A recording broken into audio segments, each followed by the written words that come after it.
Hello guys, welcome to Suman TV. నేను మీ నందు. ప్రస్తుతం మనతో పాటు స్టూడియోలో శ్రీ చరక కేరళ ఆయుర్వేదిక్ హాస్పిటల్ నుంచి డాక్టర్ పి కృష్ణప్రసాద్ గారు ఉన్నారు. నమస్తే సార్. నమస్తే అండి. సార్, ఇప్పుడు చిన్న ఏజ్ నుంచి పెద్ద ఏజ్ వాళ్ళ వరకు కూడా మనకి పక్షవాతం అనేది ఒక కామన్ డిసీజ్ లా అయిపోయింది. అసలు ఇది ఎందుకు వస్తుంది అండ్ వన్స్ ఇది వచ్చిన తర్వాత రిపీటెడ్ గా వస్తుందా? దీన్ని కంట్రోల్ చేయడం ఎలా? యాక్చువల్గా పక్షవాతం ఒకప్పుడు మనం చూస్తే మన తాతలకు ముత్తాతలకు పెద్దవాళ్ళకి పక్షవాతం అనేవాళ్ళు.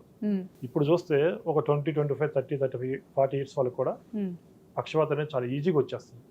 అది ఏదో దేనివల్ల దేన్నో బ్లేమ్ చేసేదానికన్నా మనం చేసే పద్ధతులు, మనం చేసే ఆహార అలవాట్లు, మనం తినే ఫుడ్, మనం ఉండే ప్లేస్, మనం ఉండే క్లైమేట్ వల్లే ఇవన్నీ వస్తూ ఉన్నాయి. ఇప్పుడు మనం తినే ఫుడ్ అంతా కూడా కంప్లీట్గా పొల్యూటెడ్ ఫుడ్, ప్లస్ ఏది క్వాలిటీ లేని ఫుడ్. దానివల్ల మన శరీరానికి కావాల్సిన విటమిన్స్ కానీ మినరల్స్ కానీ ఏమీ అందట్లా.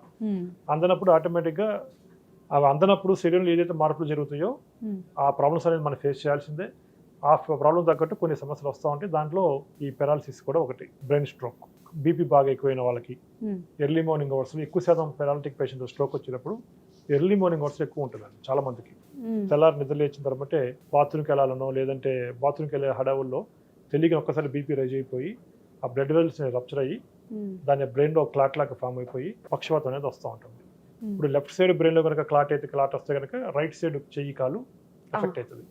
అదే రైట్ సైడ్ బ్రెయిన్ కనుక క్లాట్ అయితే ఎడమ వైపున కాలు చెయ్యి అనేది ఎఫెక్ట్ అవుతాం. ఇప్పుడు జనరల్గా రైట్ సైడ్ కనుక కాలు చెయ్యి ఎఫెక్ట్ అయితే స్పీచ్ కూడా, అంటే మాట కూడా స్పష్టంగా రాకపోవడం, లేదంటే కొంతమంది పూర్తిగా మాట పోవటం, లేదా మాట ముద్దగా రావడం జరుగుతూ ఉంటుంది. లెఫ్ట్ సైడ్ ఉన్న వాళ్ళకి మాట బాగానే ఉంటుంది, కానీ ఈ వీక్నెస్ అనేది ఎక్కువ ఉంటుంది. లెఫ్ట్ సైడ్ కాలు చెయ్యి వీక్నెస్ అనేది ఎక్కువ ఉంటా ఉంటుంది.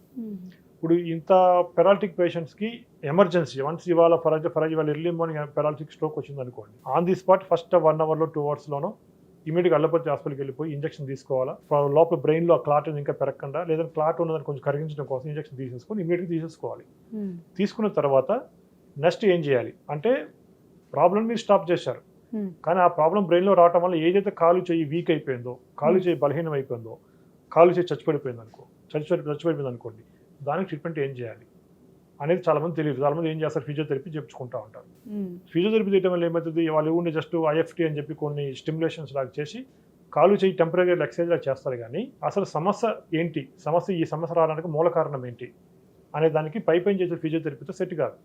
కాబట్టి ఆయుర్వేదంలో ఈ పక్షవాతం పేషెంట్లకి, అంటే ఈ పెరాలిటిక్ పేషెంట్స్కి కేరళ పంచకర్మ చికిత్సల కంటే మించిన ది బెస్ట్ ట్రీట్మెంట్ అనేది ఇప్పటికీ లేదండి. టోటల్ వరల్డ్ మొత్తంలో పక్షవాతం వచ్చిన పేషెంట్లు ఎవరైనా సరే మొదటి 1 ఇయర్ లోపల కనుక, ఫస్ట్ 1 ఇయర్ లోపల, స్ట్రోక్ వచ్చిన మొదటి 1 ఇయర్ లోపల కనుక ఆయుర్వేదంలో చెప్పిన కేరళ పంచకర్మ చికిత్సలు తీసుకుంటే కనుక, ఇంకొకసారి అసలు మీరు పేషెంట్ ట్రీట్మెంట్ అయిన తర్వాత చూస్తే ఈ పేషెంట్కి ఒకప్పుడు పెరాలిటిక్ స్ట్రోక్ వచ్చిందంటే కూడా నమ్మలేనంతగా నార్మల్గా అయిపోతారు పేషెంట్లు వితిన్ 1 ఇయర్ లోపల ట్రీట్మెంట్ తీసుకోగలిగితే.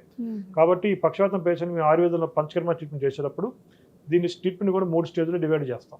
ఫస్ట్ పేషెంట్ కంప్లైంట్ ఏంటి అంటే, మాట పోయిందా, లేదంటే కాలు పూర్తిగా వీక్ అయిపోయిందా, కాలు బాగా బలహీనపడిందా, లేదంటే చేతులు బాగా బలహీనపడినాయా, మాట ఎలా ఉంది, పేషెంట్గా వేరే సిమ్టమ్స్ ఏమున్నాయి చూసుకొని ఫస్ట్ ఆ సిమ్టమ్స్ తగ్గట్టు ట్రీట్మెంట్ అనేది ప్లాన్ చేస్తాం. దీన్ని మనం తెలుగులో తెలుసు పక్షవాతం అంటాం. అంటే వాతం వల్ల ఏదో ఒక సైడ్, రైట్ సైడో లెఫ్ట్ సైడో పక్షం రావటం, అంటే ఆ భాగానికి వాతం రావడం వల్ల కాలు చేతులు వీక్ అయిపోవడం. అంటే వాతం ఏదైతే ప్రకోపించిందో, అంటే వాతం పెరిగిన వాతాన్ని శరీరం నుంచి నార్మల్ స్టేజ్కి తీసుకురావటం.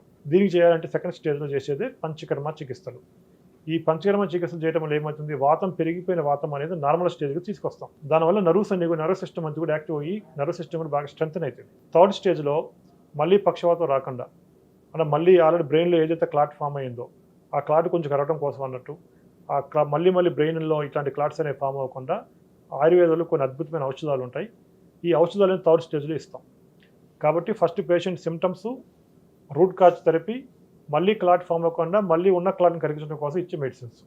ఈ 3 స్టేజ్లో కనుక ఆయుర్వేదంలో చెప్పిన ఈ ట్రీట్మెంట్స్ ఫాలో చేయగలిగితే, అది కూడా స్ట్రోక్ వచ్చిన పేషెంట్లు మొదటి 1 సంవత్సరంలో ఫస్ట్ ఇయర్ లోపల కనుక ఈ ఆయుర్వేదిక్లో చెప్పిన పంచకర్మ చికిత్సలు తీసుకోగలిగితే కనుక పేషెంట్కి మళ్ళీ ఒకప్పుడు పక్షవాతం వచ్చిందా అని తెలియకన్నా పర్ఫెక్ట్ ట్రీట్మెంట్స్ అనేది ఆయుర్వేదిక్లో జరుగుతుంది. కాబట్టి పక్షవాతం ఉన్న పేషెంట్ ఎవరు కూడా నెగ్లెక్ట్ చేయకుండా ఆయుర్వేదం చెప్పిన కేరళ పంచకర్మ చికిత్సలు తీసుకోండి, ఒక శాశ్వత పరిష్కారం పొందండి. Okay sir, thank you so much. So చూసారు కదండి, న్యాచురల్గా ఆయుర్వేద పద్ధతిలో ఎటువంటి సొల్యూషన్స్ ఉన్నాయి అనేది కృష్ణప్రసాద్ గారు చాలా అద్భుతంగా వివరించారు. ఇన్ కేస్ మీలో ఎవరికైనా ఎటువంటి సమస్యలు ఉంటే కనుక కింద స్క్రీన్ పైన ఒక నెంబర్ అయితే స్క్రోల్ అవుతూ ఉంటుంది. ఆ నెంబర్కి కాల్ చేసి మీరు మాట్లాడొచ్చు. లేదు అంటే డైరెక్ట్గా వీళ్ళ క్లినిక్కి కూడా విజిట్ చేయొచ్చు.